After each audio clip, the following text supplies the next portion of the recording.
పదునైన పదజాలంతో మాటల తూటాలు పేల్చే fire brand Nizamabad BJP MP Dharmapuri Arvind sudden గా సైలెంట్ అయ్యారు. విపక్షాలపై ఓ రేంజ్లో విమర్శనాస్త్రాలు ఎక్కుపెట్టే ఆయన కొన్ని రోజులుగా పార్టీ కార్యక్రమాలకు, మీడియా సమావేశాలకు దూరంగా ఉంటున్నారు. నోరు తెరిస్తే నిప్పులు చెరిగే అరవింద్ సైలెంట్ మోడ్లోకి వెళ్లడం సొంత అనుచరులకే మింగుడు పడడం లేదట. ఎప్పుడూ మీడియా ముందు సోషల్ మీడియాలో సెటైర్లు వేస్తూ విలక్షణంగా మాట్లాడే అరవింద్ మౌనం వెనుక ఆంతర్యమేంటి? తనకు బీజేపీ రాష్ట్ర అధ్యక్ష పదవి దక్కకుండా కుట్ర జరిగిందని అరవింద్ భావిస్తున్నారా? అసలు ఆయనకు పదవి దక్కకుండా చక్రం తిప్పిన ఆ బలమైన నేతలెవరు? బీజేపీలో చేరిన నాటి నుంచి మొన్నటి దాకా ఎప్పుడూ ప్రజాక్షేత్రంలో ఉంటూ సోషల్ మీడియాలో హల్చల్ చేస్తూ ఎంపీ ధర్మపురి అరవింద్ తెలంగాణ రాజకీయాల్లో fire brand Mudra వేయించుకున్నారు. Congress BRS లలో కీలక పదవులు అనుభవించిన సీనియర్ నాయకుడు డిఎస్ కుమారుడైన అరవింద్ అనతి కాలంలోనే బీజేపీ బ్రాండ్ అంబాసిడర్ గా మారిపోయారు. రాష్ట్రంలోనే కాకుండా మహారాష్ట్ర ఎన్నికల ప్రచార సమయంలో కూడా అరవింద్ ను ప్రచారానికి ప్రత్యేకంగా ఆహ్వానించారంటే ఆయన వాగ్దాటి, దూకుడు ఎలా ఉంటాయో అర్థమవుతుంది.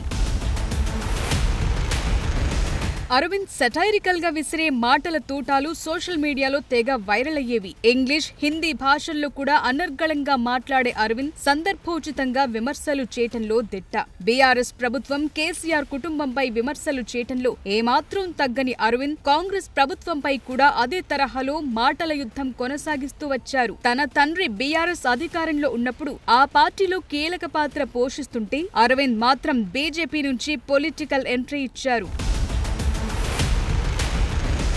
2019 పార్లమెంట్ ఎన్నికల్లో సిట్టింగ్ ఎంపీ, అప్పటి ముఖ్యమంత్రి కేసీఆర్ కుమార్తె కల్వకుంట్ల కవితను ఓడించి రాష్ట్రం మొత్తాన్ని తన వైపు చూసేలా చేసుకోగలిగారు. తొలిసారి నిజామాబాద్ పార్లమెంట్ స్థానాన్ని బీజేపీ ఖాతాలో వేసి పార్టీలో కూడా ప్రత్యేక గుర్తింపు తెచ్చుకోగలిగారు. అప్పటి నుంచి దూకుడు పెంచిన ఆయన రెండోసారి కూడా ఎంపీగా భారీ విజయం సాధించారు. రాష్ట్ర బీజేపీలో తిరుగులేని నేతగా నిలదొక్కున్నారు. హేమాహేమీలను వెనక్కునెట్టి ముందు వరుసలోకి చేరారు. ఎన్నికల్లో ఇచ్చిన హామీ మేరకు ఇటీవల పసుపు ప్రత్యేక బోర్డు తీసుకొచ్చి అమిత్ షా చేతుల మీదుగా ప్రత్యేక బోర్డు కార్యాలయం ప్రారంభోత్సవం చేయించారు. అలా విరామం లేకుండా పనిచేసిన అరవింద్ ఒక్కసారి సైలెంట్ అవ్వటం పార్టీ శ్రేణుల్లో తీవ్ర చర్చలకు దారితీస్తోంది. ఆయన మౌనం వెనుక కారణాలపై విభిన్నమైన వాదనలు వినిపిస్తున్నాయి. రాష్ట్ర రాజకీయాల్లో అనతి కాలంలో అత్యంత పాపులారిటీ సంపాదించిన లీడర్ అరవింద్ అని చెప్పొచ్చు. ఆయన ఎక్కడున్నా సోషల్ మీడియాలో ఏదో ఒక అంశంపై ఘాటైన విమర్శలు చేస్తూ రాజకీయ ప్రకంపనలు సృష్టించేవారు. అలాంటి ఫైర్ బ్రాండ్ దాదాపు 3 వారాలుగా పత్తా లేకుండా పోయారు. పార్టీ కార్యక్రమాలకు, మీడియా సమావేశాలకు హాజరు కావటం లేదు. సోషల్ మీడియాలో హల్చల్ చేసిన ఆయన దానికి పూర్తిగా దూరంగా ఉండిపోయారు. దానికి కారణం బీజేపీ రాష్ట్ర అధ్యక్ష పదవి దక్కకపోవటమే అంటున్నారు.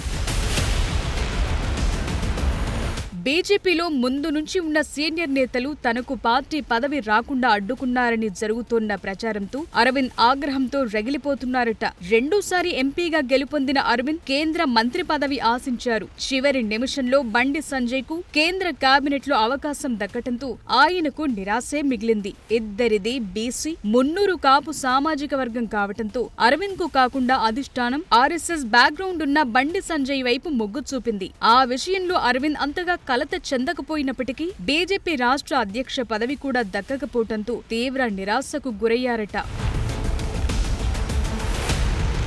నూతన అధ్యక్షుడు రామచంద్రారావు పదవి స్వీకారానికి కూడా అరవింద్ దూరంగా ఉండిపోయారు. ఆ తరుణంలోనే సోషల్ మీడియాలో అరవింద్ పెట్టిన పోస్టు తెగ వైరల్ అయింది. పర్సనల్ రీజన్స్ వల్ల రాష్ట్ర అధ్యక్ష ప్రమాణ స్వీకారానికి రాలేకపోతున్నానని తన ఫేస్బుక్ అకౌంట్ లో పోస్ట్ చేశారు. అప్పటి నుంచి పార్టీ కార్యక్రమాలకు కూడా దూరంగా ఉంటున్నారు. నిజానికి ప్రస్తుత రాజకీయ పరిస్థితుల దృష్ట్యా అరవింద్ లాంటి లీడర్ రాష్ట్ర అధ్యక్ష బాధ్యతలకు సరిగ్గా సరిపోతారని పార్టీలో ప్రచారం జరుగుతోంది. దూకుడు స్వభావంతో పాటు ఎలాంటి ఇష్యూపై అయినా అప్పటికప్పుడు స్పందించే గుణం ఆయనకుంది. బీసీ సామాజిక వర్గానికి అధ్యక్ష పదవి దక్కుతుందని భావించారు. అందుకే ఆ వర్గానికి చెందిన ధర్మపురి అరవింద్, ఈటెల రాజేందర్లు పార్టీ పగ్గాలు చేపట్టడానికి తీవ్ర ప్రయత్నాలు కూడా చేశారు. అయితే బీజేపీ ఢిల్లీ పెద్దలు మాత్రం రాష్ట్రంలోని పాత కొత్త నేతల పంచాయతీలతో చివరకు రామచంద్రారావు పేరు ఖరారు చేశారు. దీంతో అరవింద్ తీవ్ర మనస్తాపానికి గురైనట్లు ఆయన అనుచర వర్గం అంటోందట. అధ్యక్ష పదవి అరవింద్ కు దక్కాలని నిజామాబాద్ జిల్లాలోనే కాకుండా రాష్ట్రంలోని బీజేపీ యువత కూడా ఆశించింది. సోషల్ మీడియాలో కూడా అరవింద్ ను సపోర్ట్ చేస్తూ వీడియోలు పోస్ట్ చేశారు. పసుపు బోర్డు ప్రత్యేక కేంద్ర కార్యాలయ ప్రారంభోత్సవానికి కేంద్ర హోంశాఖ మంత్రి అమిత్ షాను అరవింద్ గత నెల 29న నిజామాబాద్ కు ఆహ్వానించారు. బహిరంగ సభను ఏర్పాటు చేసి స్థానిక సంస్థల ఎన్నికలకు స్వీకారం చుట్టారు. అయితే అత్యంత ప్రతిష్టాత్మకంగా నిర్వహించిన అమిత్ షా కార్యక్రమంలో ఎంపీ అరవింద్ ముభావంగా కనిపించారు. ఎప్పుడూ ప్రతిపక్షాలపై తనదైన స్టైల్లో సెటైర్లు వేసే ఆయన అమిత్ షా ప్రోగ్రాంలో సాదాసీదాగా ప్రసంగాన్ని ముగించారు. మరుసటి రోజే రాష్ట్ర అధ్యక్షుని ప్రకటన వెలువడింది. ఈ విషయం అరవింద్ కు ముందే తెలిసిపోవడంతో అమిత్ షా ప్రోగ్రాం లో నిరాశగా కనిపించారంటున్నారు. అధ్యక్ష పదవి దక్కకపోవటం పట్లే అరవింద్ తీవ్ర నిరాశ చెందగా అదే స్థాయిలో పార్టీ శ్రేణులు కూడా నారాజవుతున్నాయట. మరి పార్లమెంటు వర్షాకాల సమావేశాల్లో అయినా అరవింద్ మునుపటి దూకుడు ప్రదర్శిస్తారా లేక సైలెంట్ మోడ్ లోనే ఉంటారా అన్నది చూడాలి.